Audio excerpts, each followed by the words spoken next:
Hello, my name is Hakon, and welcome back, all you fabulous fighting fantasy aficionados, to yet another exciting episode of Fighting Fantasy Fun as we play Midnight Rogue for the second time, in which you are playing a thief, an apprentice of the Thieves Guild, who have an examination, as it were, a practical exam, where you have to steal a very valuable gem known as the Eye of the Basilisk. And you're doing this in Port Blacksand. You are part of the Port Blacksand Thieves Guild, and it seems to be quite a tricky one. This is quite different to the other fighting fantasy titles in that when you find trouble, you don't just fight it off.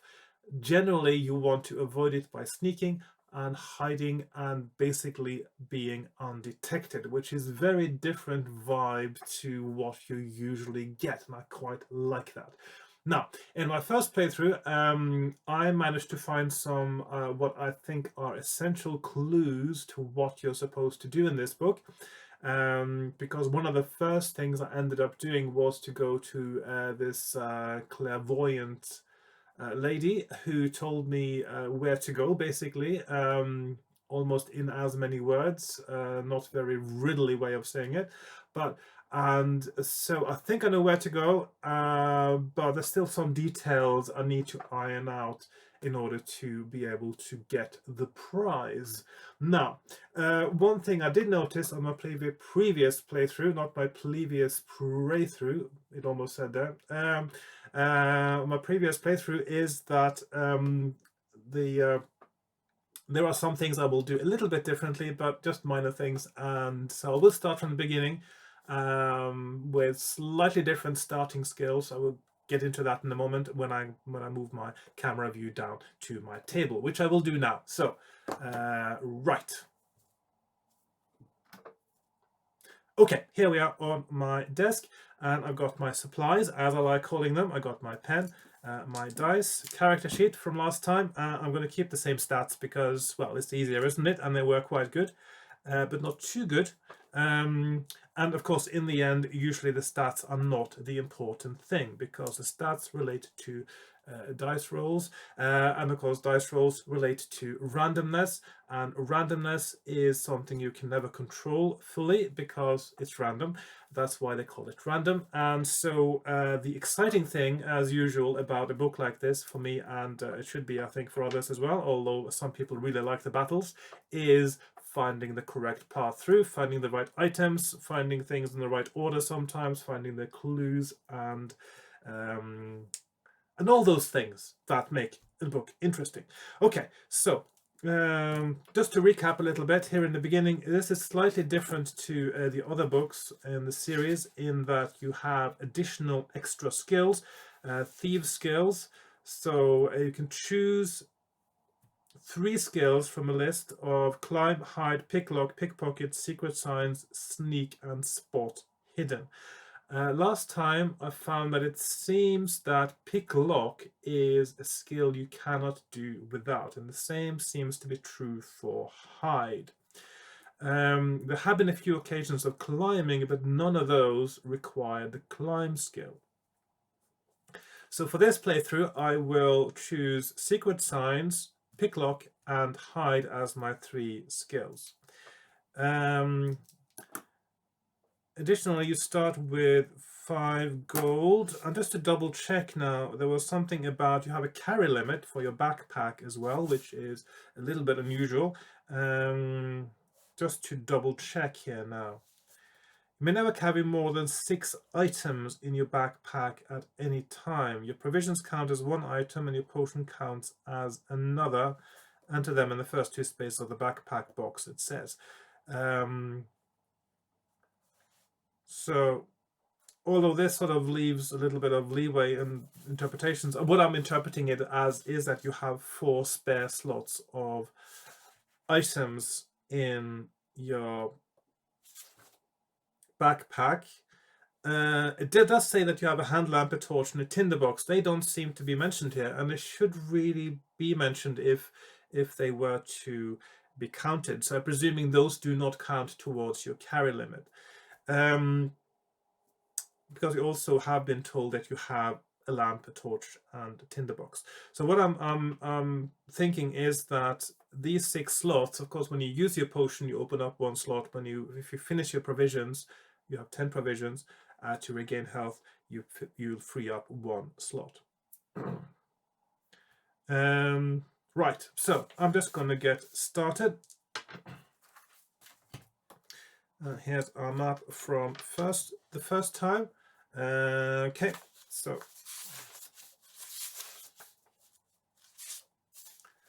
I'll just get started from the very beginning and read the background. So there we go. You stand in the meeting room of the Thieves Guild of Port Blacksand. The room is crowded with pickpockets, beggars, burglars, cut purses, and thieves of all descriptions, all come to witness the test of apprentices. Rannick, the master of the guild, stands in the middle of the room. Does any member here present know of any reason why this apprentice should not be tested according to the traditions of the guild? He says. Even though you know this is just a formality, your stomach knots as you wait for a challenge. And somebody might say, oh, I know him. He was doing something very unthievery the other day. He was helping an old lady across the street without robbing her purse. He has to be cast out and exiled forever. No challenge comes. And Rannick turns to you. A week ago, he says, a merchant named Brass acquired a gem known as the Eye of the Basilisk. He will doubtless have it hidden somewhere in or around the city. His symbol is a coin. That is all the information you will be given. For your test, you must find and steal the Eye of the Basilisk. Dusk has just fallen outside, and you have until dawn to complete your test. Do you understand? You nod. So, yes, sir. Then, says Rannick, it just remains for me to say be careful. Remember your training, and good luck. The assembled guild members murmur their agreement as you leave the meeting room to collect your equipment. Although you have checked it a dozen times already, you go over it all one last time as you make ready to leave the guild. There are a sword, a few coins, a hand lamp, a torch, a tinderbox, some food, a magic potion supplied by the guild, and a backpack. Having satisfied yourself that everything is in order, you leave the Thieves' Guild by one of over a dozen concealed entrances and head into the darkened streets of Port Blacksand. As you leave the guild, your mind works quickly, listing the places where you might find some information as to the gem's whereabouts. Most of the rich merchants in the town have houses near the field gate. If you can find Brass's house, you may be able to find some useful information there. Then again, the Merchants Guild is just across the market square, and if Brass is an important merchant, he is bound to have a suite of offices there. Finally, there's the Noose, the area of town around the Thieves Guild. You hardly ever see a merchant there, but it's the best place in the Lancia for picking up all kinds of gossip and rumours. Where will you try first? And now, it seems that these things can be done in any kind of order. What I'm thinking is that last time I went to the Noose, and that's where I got the clues from the clairvoyant, who said that the gem was hidden in the place of death, but first I had to visit a place of sleep and a place of work, which I took to indicate I had to visit Brass's house and find the master bedroom, which I did, but I failed to get whatever is there for me to get because I did not have the hide skill. A place of work, that indicates to me I have to go to the Merchants Guild and find Brass's offices. And what I'm thinking is maybe because there wasn't a picture that I couldn't help but notice when I was in Brass's bedroom, because one thing that this book actually does wrong, I could say, is that some of the paragraphs relating to the same location are too close together. So I was failing in doing something in Brass's bedroom while I had an illustration of what it seemed like I was trying to get there, which seemed to be get some kind of key from around his neck.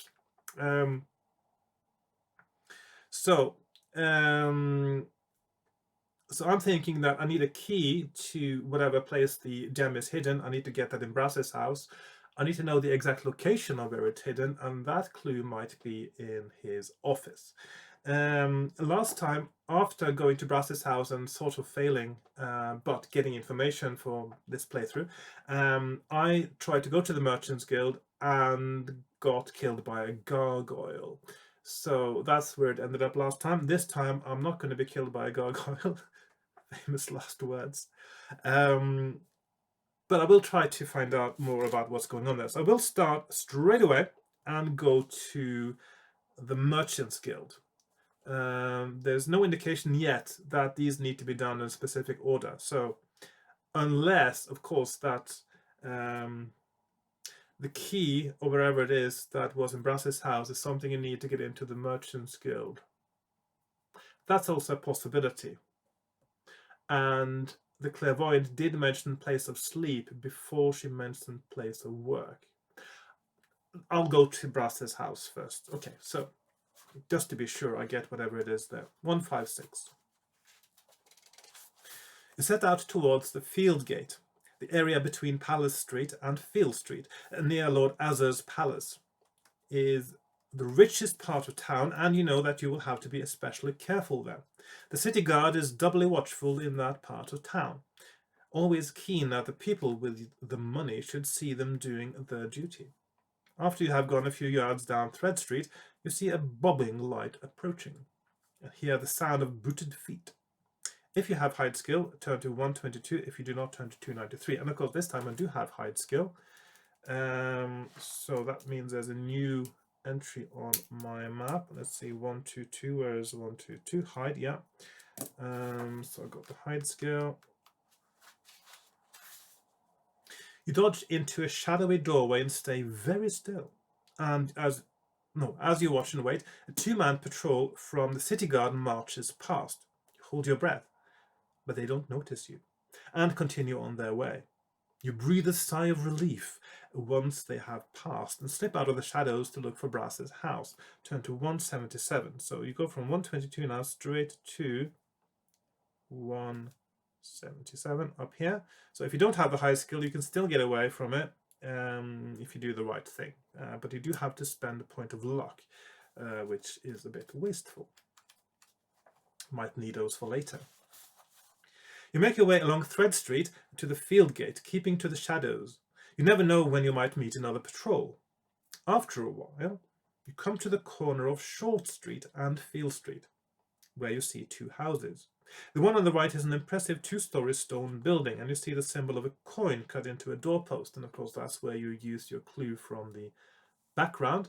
The thing is, if you've done the noose and then the Merchants Guild first, and then you come here, you might have forgotten by then. So that's probably why you have now this thing. But what I really like in any game book is the use of clues and hints, little things that either some information that is required to do something, or something that gives you just a little nudge to make your choices be not random. So, for instance, if this was an Ian Livingstone book, it says there's a house on the left and a house on the right. Which one do you pick? And you pick the wrong one, and then you die.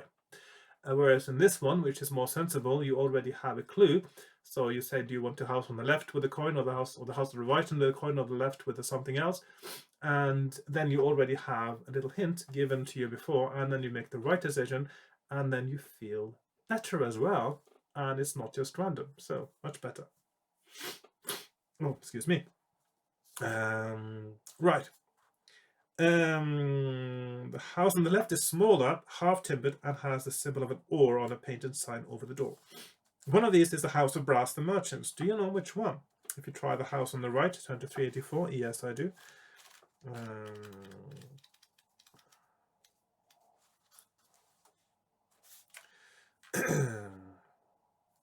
Let's see, where am I on my map now? 384, yes. You look all around the two-story house for possible entrances. There is no back door, but you find two possible ways in. A front door, which is locked, and a drain pipe, which leads up to 3 windows on the upper floor. Of course, and the drain pipe is also useful if you go up there doesn't require a climb skill, but it actually gives you another hint as to where you are going inside the house. Quite like this, actually, that you can sort of get information like that. If you have picklock skill, you may try to open the front door. That's what I'm going to do. 276. You work quickly on the lock, and after a few seconds there is a satisfying click and the door swings open. You step inside, closing the door softly behind you, and find yourself in an impressive marble-floored hallway.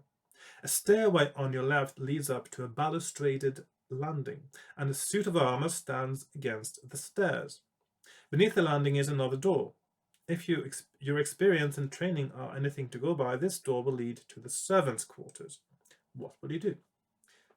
Go to the door beneath the landing, examine the suit of armor, or go up the stairs. Now, in last time I just went straight for what I think is the right place to go, and I think I'll still do that. There might be something in the servants' quarters, but I don't think that would be... Why would that be relevant to what I'm doing? I mean, there might be some item there that's relevant to what I'm doing. Examining the suit of armor, I decided last time, is something that potentially can lead to a bit of noise, which means I'll have to leave. So I'm just going to go up the stairs. You slip quietly up the stairs and onto the balcony. There is a door immediately to your left, on your left even, and a short landing leads off the balcony on your right. 3 doors open onto the landing. If you try the door on your left, turn to 321. If you investigate the doors on the landing, turn to 45. And that was the doors on the landing I want. 45. You start along the balcony towards the landing at the far end, but you haven't gone more than a step or two when one of the doors, the first on the right, opens. You stop dead. A white-clad figure comes silently out of the room and begins to cross the balcony towards you. It appears to be a young man in a white robe. What will you do? Try to hide, run out of the house, or attack. And this is a stealth game, so the obvious thing to do, and more obvious sometimes than what it is in other game books, is that you want to try to hide. So I'm going to try to hide and go to 215. You flatten yourself against the wooden railing of the balcony and stay very still. The figure gives no sign of having seen you and walks past, the hem of his robe brushing your face. He goes to the end of the landing, turns round, and goes back into the room he came out of, the first on the right. Add 1 luck point for not panicking, don't need it. If you had done anything to waken the sleepwalker, his screams could have woken the whole house. You wait for a couple of minutes, to give him time to get back into bed and settle into deep sleep. And then you creep across the balcony. Turn to 325. So 325. So I'm still back where I was last time, before I had to leave the house. You cross the balcony to the landing. 3 doors lead off the landing. 1 on the left and 2 on the right. At the end of the landing is a barred window, which is the one you can look through from the outside if you climb the drain pipe. At the end of the landing is a barred window. The bars are set into the brick of the windowsill and cannot be moved. You decide to listen at one of the doors. Which one?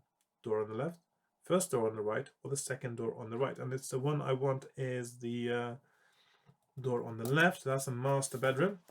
Again, it is possible there might be something in one of the other rooms that might be useful. I'm just going to presume right now that it isn't. I'm going to sort of do a very precise operation here. You listen carefully at the door and hear loud snoring coming from within. You try the door, and finding that it is unlocked, slip inside. If you have sneak skill, turn to 396. That's one I don't have. If you do not, turn to 138. 138. So it is possible that sneak skill might actually be... That's one thing I didn't consider, actually, that it is possible that sneak skill might actually be better than hide skill in this case. Because if you have sneak skill, maybe you don't even need to hide. Okay, that's one possibility I forgot to consider last time. Well, I'll think about that for the future. You creep into the darkened room, but after a couple of paces, a floorboard creaks loudly under your feet. In the darkness, the snoring stops. Because the thing is, if you had sneak skill, the floorboard wouldn't have creaked and you wouldn't have had to hide. Anyway. So what will you do? Back quietly out of the room? No. Stay still? Yes. Carry on into the room? No. So I'm going to stay still. The choices are sometimes obvious here because of the theme of the game being a sort of a stealth, trying to sneak and hide. Hardly daring to breathe, you freeze, willing yourself to melt into the shadows. If you don't have hide skill, turn to 261. If you do have hide skill, after a few seconds, they seem like hours, the snoring starts again. You carry on carefully into the room, turn to 396. I do have hide skill, so I'm going to go to 396.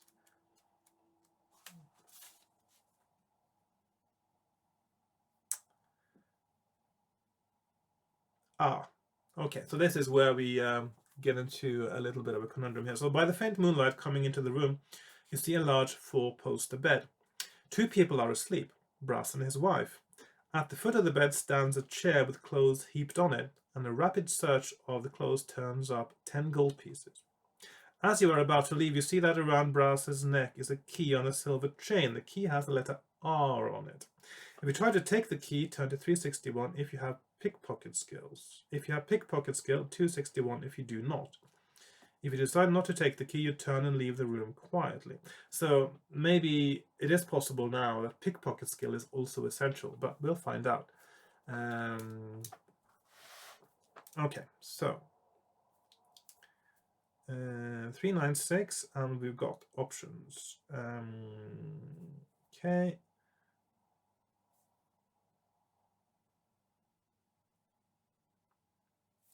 Yes, it looks like pickpocket skill is also essential, actually.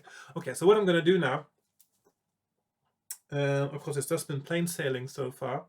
So what I'm going to say is I'm doing a restart now. I'm going to do exactly the same that I just did. No dice rolls, no anything. And I'm going to say that I have the pickpocket skill. So I'm going to start over with pickpocket, picklock, and hide. I'm going to do exactly the same I did just now, and I'll be at this point, and I will have pickpocket skill, because if you don't have pickpocket skill, you will not be able to get the key. So, so 361. I'm going to have to put that in black now, because I got this color system where the idea is that anything to do with a skill is in black, so I can see which skills are needed to do certain things. So key.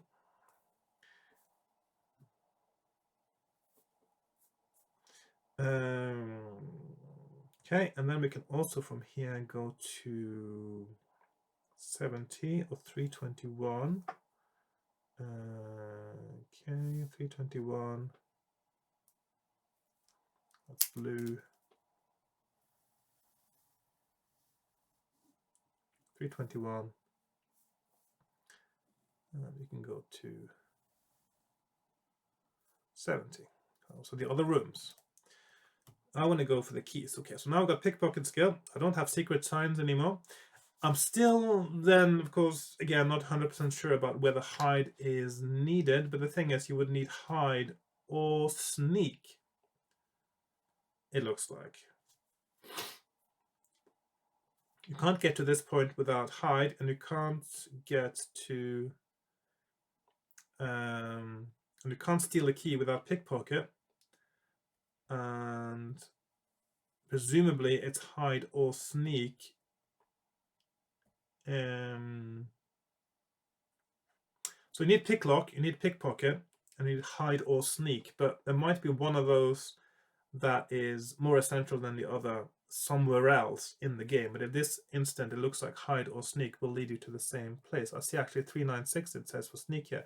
I just realized that that is actually the same paragraph number as what I'm on now. So that means that in this case, hide or sneak are equivalent. It doesn't matter which one you have. If you have one of those, that's what you need. So we'll see later, I presume, whether sneak or hide is what is the essential one. This isn't going to be easy. You have to take the key from around Brass's neck without waking him. Roll 2 dice. If the result is equal to or less than your skill score, turn to 185. It is less. If the result is more than your skill score, turn to 261. Okay, so again, 261 leads to having to leave the house. And 185.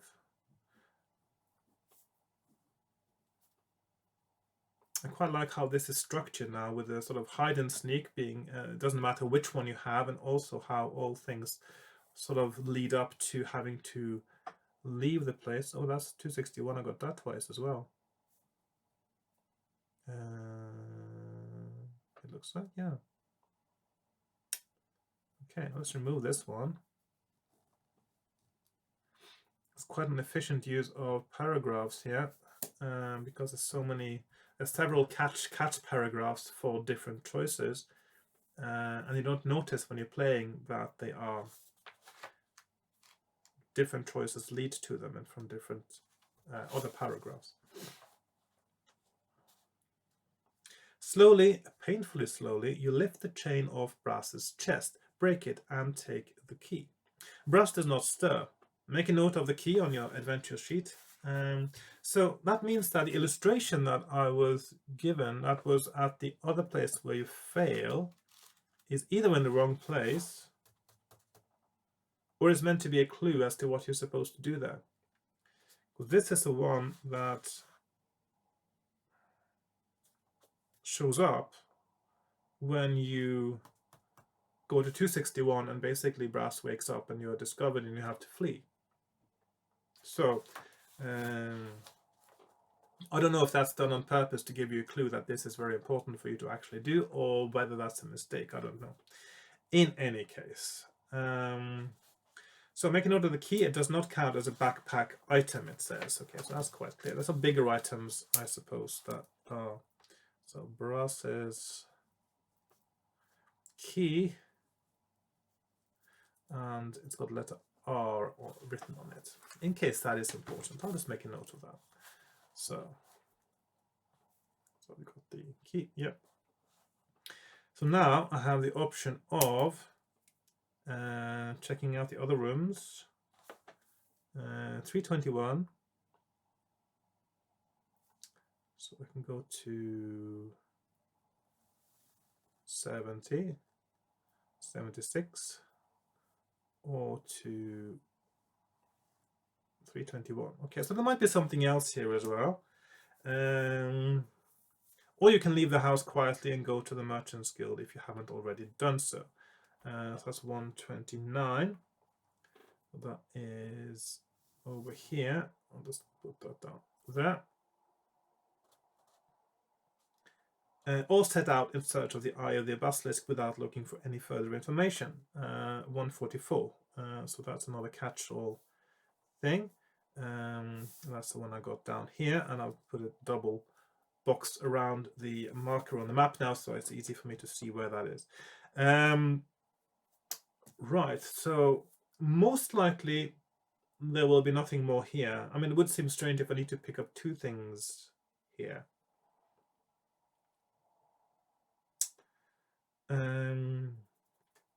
But what's the worst that can happen?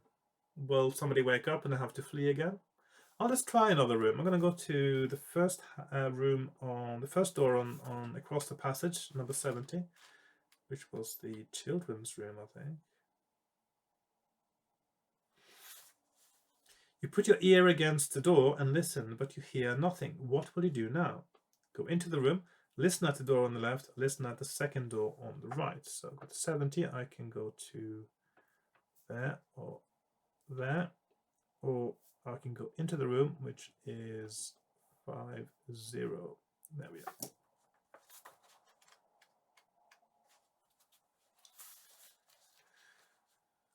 The door is not locked, so you open it and creep stealthily into the room.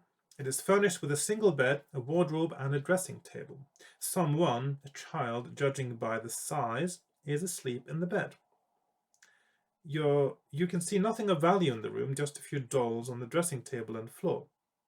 Suddenly, a floorboard creaks loudly under your feet. The sleeping form in the bed murmurs and stirs slightly. Will you go further into the room or leave the room? So I can go further into the room, 201. 201, or leave. No, 201 is leave, 201 is leave, or further into the room is 60.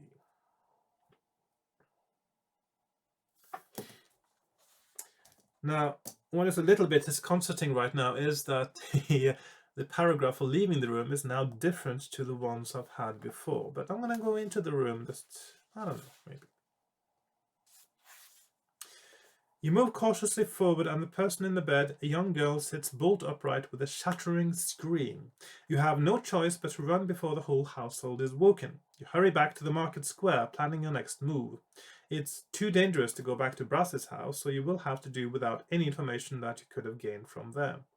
That leaves you two options. Either you can go to the Merchant's Guild, if you haven't already done so, or you can hope that you have enough information to find the Eye of the Basilisk and set out in search of it. Turn to 144. Interestingly, you can't go to the Noose after this, but there you go. It seems that you have to go to the Noose first before you do any of the other things. Because going to Brass's house certainly only leads back to going to Merchant's Guild. So I'm going to go to the Merchant's Guild. Let's see, 60, and so that leads to, just move that up here again.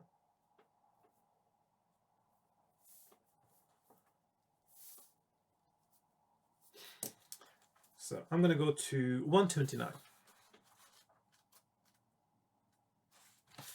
The Merchant's Guild is on the south side of the market square, opposite the Noose. The square is quiet now. All the market stalls have been packed away, and you see no one as you make your way across. You keep to the edge of the square, hugging the shadows. The last thing you want is to be stopped and questioned by the city guard. Tonight of all nights. When you are about halfway across, you suddenly notice a movement among a clump of trees in the middle of the square. If you decide to investigate the movement, turn to 75. If you prefer to ignore it and carry on towards the Merchant's Guild, turn to 246. Now this movement thing, I don't know what that is about. I didn't find out last time.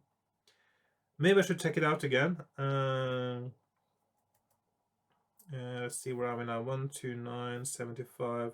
Of course, then you need sneak, not hide. So maybe that's an indication that sneak is actually the essential skill and not hide. So, okay.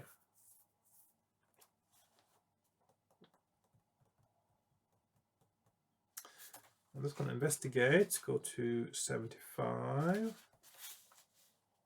You approach the trees carefully, your eyes fixed on the place where you last saw movement. As you draw closer, you can see movement again. There is definitely something in there, but it's too dark to see quite what it is. Turn to 358 if you have sneak skill, 127 if you don't. Or you can decide not to investigate further and head straight for the Merchant's Guild. This time I'm going to investigate, but without sneak skill. Saving my game, of course, just in case something happens now. Although it doesn't feel like the kind of insta-death game. It's more like, yeah, you fail to do something, I suppose. You approach the trees, moving as quietly as you can. You have lost sight of the movement, and as you draw closer, you step on a twig, which snaps loudly in the still night air. Barely an instant later, a snarling figure hurls itself out of the darkness at you. Roll 2 dice. If the result is less than or equal to your skill score, yeah. Let's see, skill. There was another skill test somewhere that I forgot to make a note of. Never mind. Let's see, skill test. And then we have 2 options. So 35 or 3. So let's see, success or So I've managed my skill test and go to 35. You just managed to raise your sword in time to fend off the attack. You have disturbed a ghoul from its nocturnal feast, and now you must fight to keep yourself off the menu. Skill 8, stamina 7. If the ghoul hits you 4 times, turn to 171 because that's when you get paralyzed. If you kill the ghoul, turn to 57. So we have here. So that's 171. 4 times. That's probably an end paragraph, and then we have 57. So for win. Okay. My skill is 11. I got stamina 22. Let's see. So I've got a 3 skill point advantage in this battle. So 22 and well, not 22, so I've got 7. So he's got stamina of 7. I got stamina of 22, and I got 3 points advantage. So he rolls an 8. I roll a 12. He's down to 5. He rolls a 5. I roll a 6. He's down to 3. He rolls 5. I roll 2. That's a draw. He rolls 7. I roll 11. He's down to 1 hit point. He rolls 8. I roll 4. That means he hits me. I'm down to 20 stamina. He rolls 6. I roll 10, and he is dead. I win the battle and go to paragraph 57. Oh, I forgot to make a note of the 10 gold pieces I got now. So I now got 15 gold pieces. Excuse me. The ghoul falls to the ground at your feet, twitches once, and is still. After pausing to catch your breath, you investigate. Excuse me, my throat is getting a bit dry, so I need to drink some water.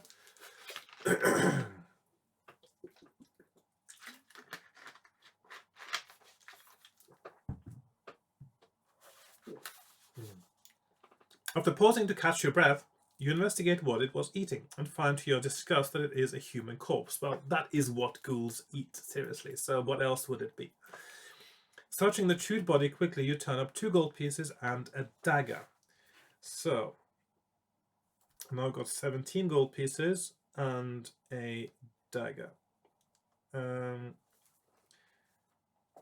Make a note of them on your adventure sheet, then turn to 246. Is the dagger an item that goes towards the carry limit? This is not. This should always be clear, actually. So it seems that the thing about the carry limit is then, of course, just like last time I said, this does not count towards the carry limit. Then you should also say this counts towards the carry limit, maybe. But I'll put it on the carry limit, although I probably could tuck it in my belt because it's the backpack that's the carry limit, not anything else.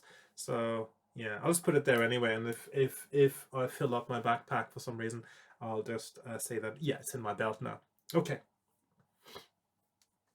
So 2 gold,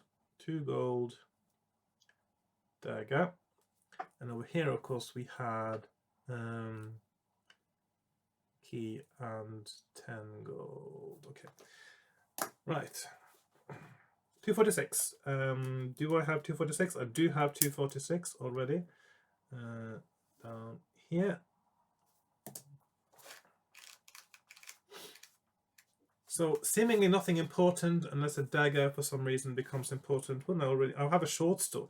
It's a bit strange. You're a thief walking around and you have a short sword.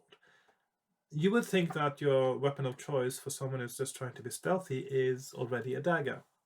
Short sword, that's more the job of someone who goes into a cave to kill a warlock or fight up a mountain or something. Anyway. My nose is a bit runny today. Well, anyway, not important. 246. You cross the square to the Merchants Guild. It is an imposing building built in stone and several stories high. Facing onto the square is the great main door, set into a deep doorway and made, so you have heard, of hardwood imported from the far south, even beyond the desert of skulls. From the shadows you can see that the door is closed. It is manned by a single armed guard, who does not appear to have noticed you. What will you do? Hide and watch the guard? try to bribe the guard, or look for another way in. Now, usually looking for another way in is the way to go. So I'm going to do that again, and I'm going to save my game now because I don't know because I go into an alleyway and that's where the gargoyle lives, but the gargoyle might only be triggered if you start climbing up towards the roof. So, because otherwise that is a very dead end. So I'm going to go look for another way in, 210. You follow the alley along one side of the Merchant's Guild. After a few yards, it turns right sharply, and a few feet after that, you see an even narrower alley running off to your left, coming to a dead end after a few yards, with a door on the left and a drain pipe leading up past a window to the roof. If you go down the alley to your left, turn to 80. If you carry on round the building, turn to 271. I'm going to try the alley again and try that door. That's what I was aiming for now. You walk stealthily down the side alley, which appears to be deserted. Will you open the door, climb the drain pipe, or leave and continue walking around the building? I will open the door. 159.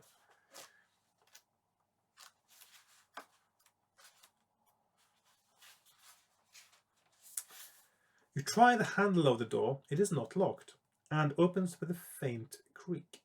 You step cautiously into a darkened room. By the light of your hand lamp, you see that the room is furnished with a long table and several chairs. Possibly it is some kind of meeting room. At the same time, you become aware of heavy breathing coming from somewhere in the room. Will you creep out and climb the drain pipe if you haven't already done so? Turn to 225. Creep out and climb to the roof by some other route. Turn to 4, or stay where you are. If you have hide skill, turn to 179. Yes, I do. If you do not, turn to 61. So, okay. So I have 159. So if you have hide skill, 179. 179. Hide. 61. If you do not. 61. Not. And I can also climb the drain pipe, 225.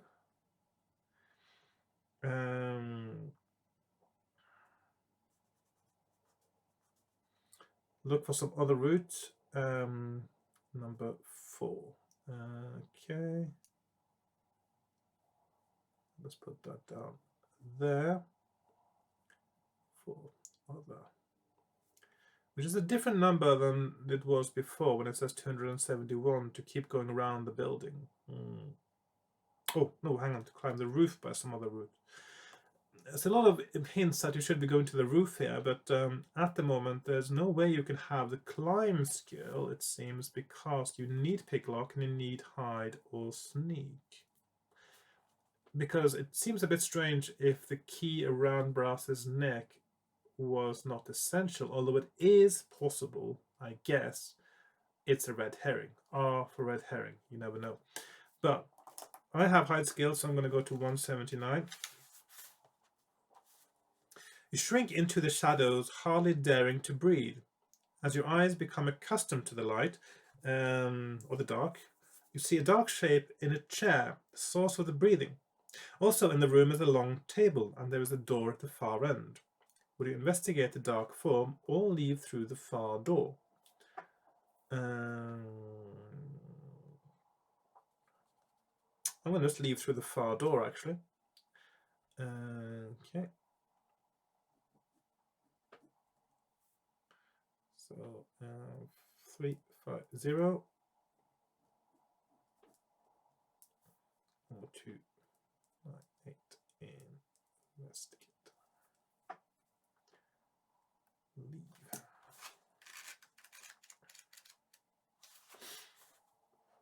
The door leads to a passage. Off the passage is a kitchen containing nothing of interest, and a lobby from which stairs lead up to the first floor. You creep up the stairs and find yourself in a carpeted passage with a door on either side. The door on the left has the symbol of a coin painted onto a wooden plaque which is attached to it. And the door on the right bears a symbol of a fish. will you check the passage for traps if you have spot hidden skill? Open the door on the left, open the door on the right. Again, it's the coin I'm looking for, so I'm going to go with the door on the left. I'm going to move my options up here a little bit, because it can get quite cramped here because of the way this book is structured. So I'm going to do like so. So 357, 357, 189 left, 83 right, and this is actually a black one spot. Hidden. So I'm going to door on the left. Now, of course, it is possible that going into these places I'm not supposed to go might give me items that I might find useful, but it seems a bit odd that going off the track you're supposed to be on when you're given a clue to where to go, like the coin, is the correct one. So I'm going to just keep focused on my mission now. You head for the door, but before you reach it, you step on something under the carpet. There is a loud click. Turn to 106. There is a trap. Okay. I suppose it's a leading question when you ask you, do you want to look for traps? Okay, 106. Suddenly, a small panel in the wall at floor level flies open, and a Dib-Dib, a small, strange-looking creature little more than a furball on legs, flies out. You have to kill it in a single blow. You know that its howling is loud enough to be heard in Zengis and will bring guards running to the scene. So it's an alarm system, a biological alarm system. Attack the Dib-Dib normally. Skill 1, stamina 2. Okay, so he rolls 7, which means I win. Let's see, 1, 2, 1, 2, and it would be very hard to lose that one. It would have been almost been nice if it was a little bit harder, a little bit higher skill, because the thing is, you are panicking potentially and trying to do this very quickly. So it would seem reasonable, I think, that it's a little bit harder to hit him because you are thinking, oh, I have to hit him on the first round, otherwise I have to flee, kind of thing. So 398, I win the first round, and this or not, and win 398. You manage to kill the Dib-Dib before it can make a sound, just as well. You've heard that their screams can be heard miles away, and the last thing you want to do is to let the whole town know that someone's broken into the Merchants Guild. Wiping your sword, you turn your attention to the doors. Which one will you try first? The door with the coin symbol, again. Why did I keep asking me that?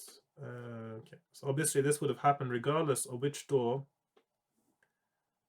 I tried opening. So coin and fish. Coin, fish. I'm going to go with the coin.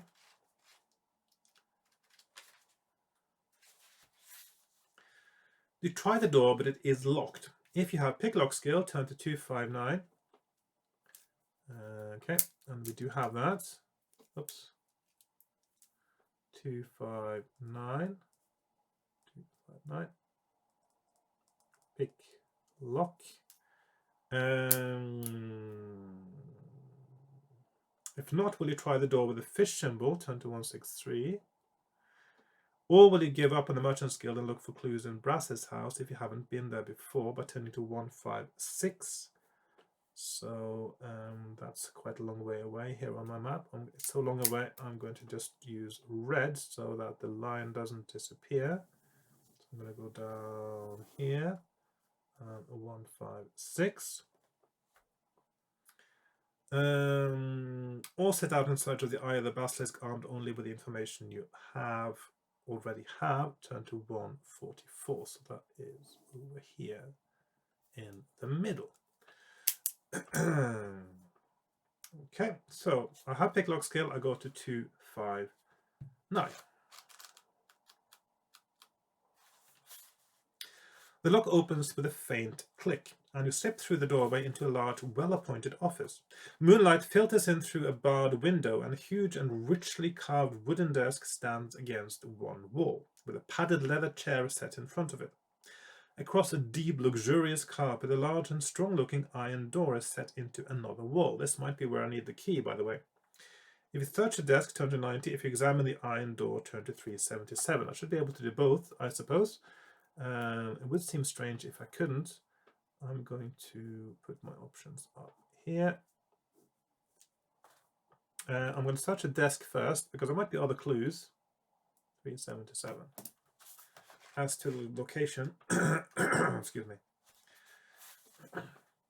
You search the desk thoroughly. There are 3 drawers on one side. 2 are locked, but you find some keys in the 3rd drawer and unlock them.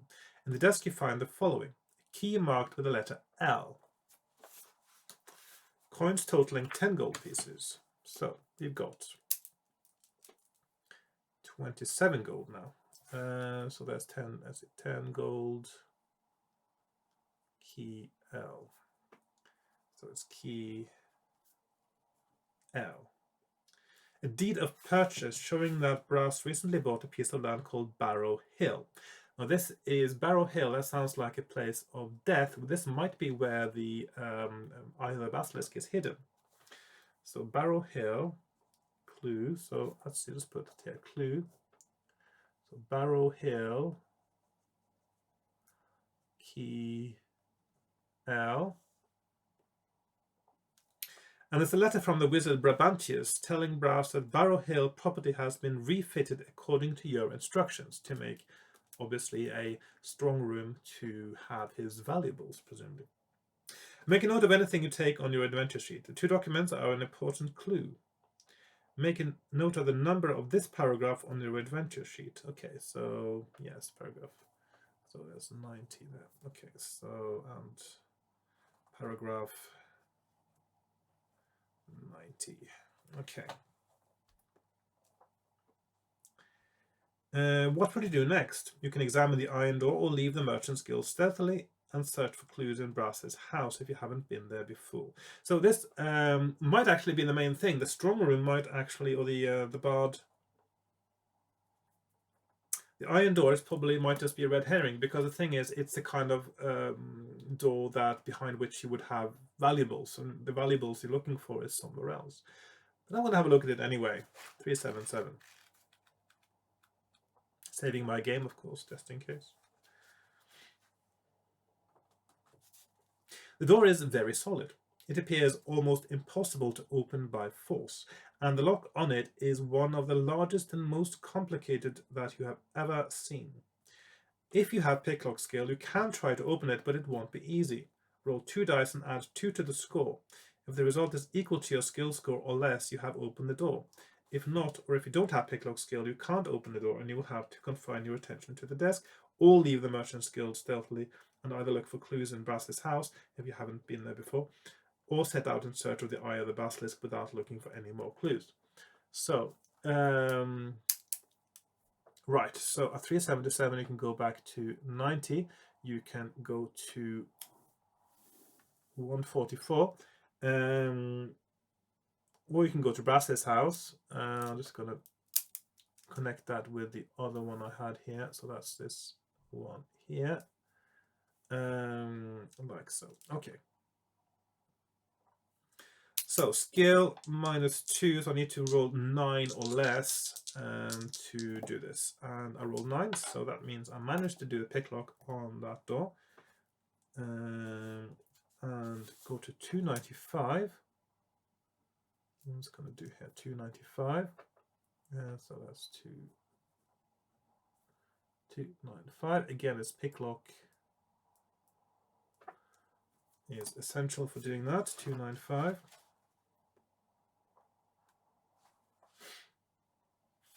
There is a loud click, and the great iron door swings open easily despite its obvious weight. Inside is a strong room packed with chests and boxes. Step inside to take a look. If you have spot hidden skill, turn to 21. I feel a trap coming on. If you do not, turn to 120. Okay, so 21 spot hidden. And I think I have established that spot hidden is not going to be an essential skill. Maybe. Actually, it's still possible. So, pick... Yeah. Pick lock is essential. And... Yeah, actually, pickpocket is essential as well. So... Yeah. So that means that this is probably a trap, or certainly something that's not necessary. So I don't have spots. Let's see, I'm going to put in the other one as well. 1, 2, 0. Okay, not. So I don't have spot hidden, which means I'm going to fall right into a trap and die now. As you are examining the strong room, you hear a soft grating sound and see a movement from the corner of your eye. Turning around, you are amazed to find yourself being charged by a chest. At least it looks like a chest. But it has a stumpy leg at each corner and it gnashes its lid viciously, so it's a mimic kind of chest. You turn to flee, but the iron door clangs shut. You are trapped and must fight the chest creature. But this whole thing is a trap, as I expected. So that's a chest creature, 5, 6, and if you win, go to net. I might still be trapped in there, though, unless I find a way out. 89. 6 point skill point advantage. So yeah, 5. So he's down to 4. He's down to 2. He's down to 0. And I go to 89, and I might still be trapped in there. At last, the chest creature is destroyed. A rapid search of the strong room reveals nothing of interest, except a small silver whistle. So, if you take it, it is not a backpack item. Okay, so silver whistle. Okay, so that's the whistle. Yeah.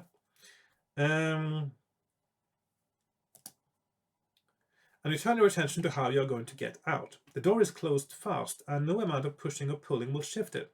There is no keyhole on the inside, so you can't pick the lock. You're about to give up in despair when you see a symbol scratched on the wall. Turn to 54 if you have secret signs, which is another one I don't think you'll have room for in your inventory of skills. Let's see, secret 54, secret signs. 349 if you do not. So 349 not. So I don't have that, so I'm going to go to 349. The symbol means nothing to you. Turn to 181 if you have spot hidden. 181. Spot hidden. Otherwise, there is nothing for it but to wait until someone finds you and face the music. You have failed your test and your adventure ends here. So, but the thing is, I sort of knew this whole this strong room was meant to be a red herring. So I saved my game, of course, when I was in the office. If I wasn't just curious what happens and how you would die in here, I wouldn't do it. So I'm going to go back to where I was before, I think. I've only played for just almost an hour, so I think I can keep going. And I knew this was going to be a dead end. Because now it requires skills that you probably can't have as well, because you need other ones to succeed in the game. So it was the desk, clearly, that was what you were going here for, and the other room is just a decoy trying to trap you, which is quite clever, actually, and quite nice. So I'm going to go... so I'm finished with the office. And I'm going to... I think I picked up the clues I need now. So I've got the keys. I know about the Barrow Hill. So I'm going to go to 144. And see how you progress from there. You think about the information you've collected and the obstacles you've overcome. You must be close to the Eye of the Basilisk by now. At least you now know where it is hidden. You do know, don't you? Where will you look for it? Okay, so This is perhaps where, excuse me, perhaps where I will go to a second page. So I'm going to do a PTO there. Let's see, and this is number 29. No, it's FF29 number 1. And then I'm going to do that. And I'm going to do FF29, page map number 2 and 144. Start with 144 there. I'll just do that in double there as well, just like I did before. And now we've got 4 options. Of course, I know only one of these is correct. So 1, 2, 3, and 4. So 369, 22, 167, and 284. And looking at these names, even if I didn't actually know the name of the place, I would have gone to Barrow Hill, because that's the only place of death I can tell. It sounds like, only one that sounds like a place of death, Barrow Hill. So I'm going to 284. That doesn't look like 284. 284. And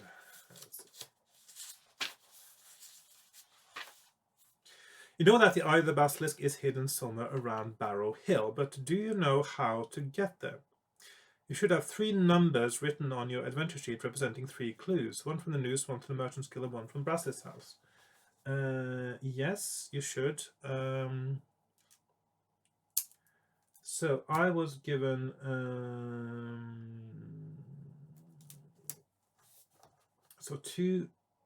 so when I went to the clairvoyant, I got a number, didn't I? Let's see, 2.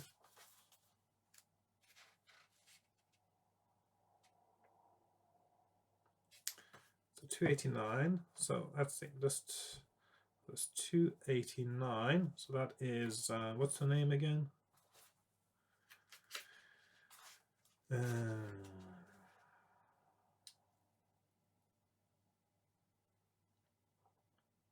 Madame Star. So Madame Star. And then was there a number associated with a key? There was 90, because that was the one, the office one. Was there another one when I picked the key in Brass's house, or is the number something else? Let's see, 185.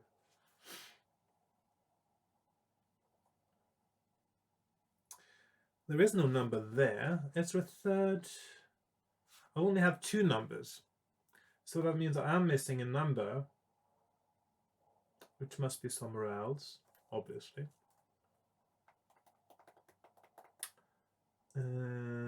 So maybe I'm, yeah. So that means that I can't probably progress now. Let's just see what it says again in the 284. So this is close to the end now. Let's see, if you have all 3 numbers, take the first number of the clue from the house, the first number of the clue from the guild, the first number of the clue from the noose, and put them together in that order to give you a 4th number. So there's supposed to be a number clue from the house. I did not see a number in the house, did I?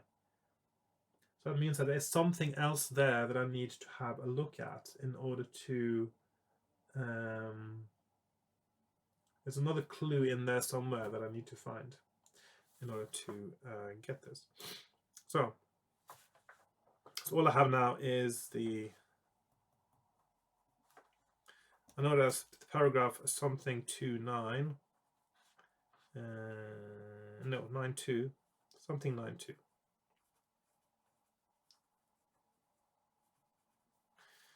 Okay. So I could guess it now, probably, because there's actually not that many options, but I'm not going to do that. I will have to because as I always keep saying, you can't cheat with stuff like this. This is not a guessing game. This is a way to tell that you actually have the information that you are required to have. If you don't have the information on a playthrough that you need to have to win it, then you have failed. And you can't just go do it over and guess until you get the right thing. So that means I have to start over again next time and see if I can find the requisite clues. So I know where to find of course I know exactly what to do now to get to the office and get the clue there. I know exactly how to get the clue from Madame Star. I do not know how to get the number clue from the house. So there must be something else there. It could be the servants' quarters. It could be something in the other bedrooms. It is possible that, yeah, there's something in the other bedrooms or in the servants' quarters or even in the armor. Actually, it's possible there might be something in the armor. So there's something there that I've missed because I was trying to be very focused on my mission. And that's what I need for next time. So that means that yeah, turn to that paragraph, continue the adventure. If you do not have all 3 clues, or if you have the wrong ones and end up with a paragraph which doesn't make sense, etc., you have failed your test and must start again from paragraph 1. So I have failed my test and will have to start again from paragraph 1 next time. At the moment, it seems like there's not that many paragraphs you have to go through in order to win this game. You just have to find the right ones. So next time I'm going to get the clue from Madame Star. I'm going to get the clue from the Merchants Guild, and then I'm going to have to go to Brass's house and see if I can find the last missing piece. And so that's my course of action. That's my plan for next time. And yeah, I'm still really enjoying this book. It's so different in the way it's styled, and I quite like the structure of it, and also this use of clues as well is quite, it feels meaningful rather than some of the more random things you sometimes get, or pick up some random items, you don't know what you're going to need, etc. So yeah, right, so that is it for today. I hope you enjoyed this. I certainly did, and I will see you next time when hopefully I will find the last and missing clue. And maybe after that there's still more to come, because I still have 2 keys. Maybe there's supposed to be 3 keys. 2 is an unusual number. Usually they come in 3s, don't they? These special keys. Maybe there's a 3rd key somewhere, or maybe also somewhere in the house of Brass. We'll find out next time. Thanks for watching, and goodbye for now.